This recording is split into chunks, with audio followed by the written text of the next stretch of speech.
And we know with reporters, oftentimes you're getting information sometimes where, in this case, it was likely leaked, and because it wasn't out yet, of course, right? So you're presenting it with some caution, saying this is initial findings, this is what we know right now, and that's what reporters do. We go after stories, and we have sources, and often long-time sources. It's been vetted. And both CNN and the New York Times have come out saying that they stand by the reporting because they did mention it was initial findings. Trump himself was contradictory at one point, saying, more uncertain what was going on and what had happened, and then another time saying obliterated. So he himself has gone back and forth. What he's upset about is that it was leaked, and he wants the fear to be there for those who did leak the information. He wants to plant that seed of fear, and for the reporters as well. Well, I think people who leak classified information or intelligence reports should be fearful. That is against the law.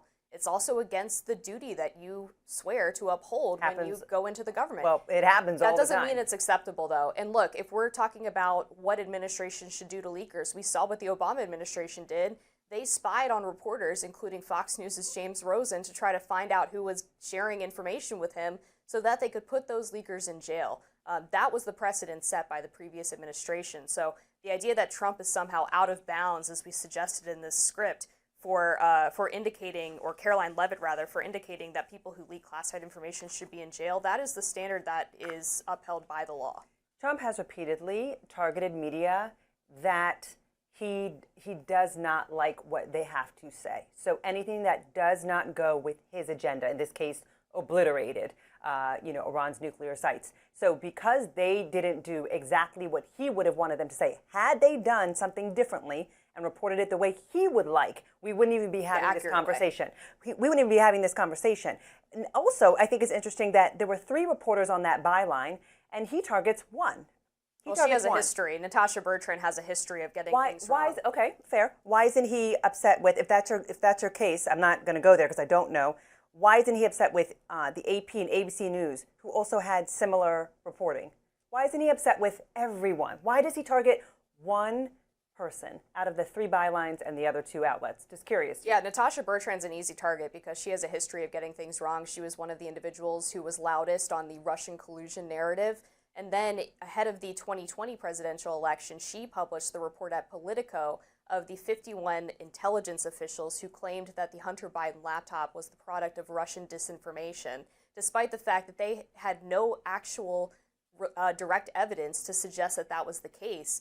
So she should have never published that report in the first place. A lot of people in the industry believe, and this is a little bit of media insider baseball, that she has a lot of interesting sources in the CIA that basically leak classified information to her to push a certain narrative, not to report the truth, but in order to leak selective items to make certain individuals look a certain way. And look, the reality is that the assessments from the American intelligence apparatus, the Israeli intelligence apparatus, and Iran itself have all indicated that there was significant damage to these nuclear facilities that didn't set Iran back a few months, but years.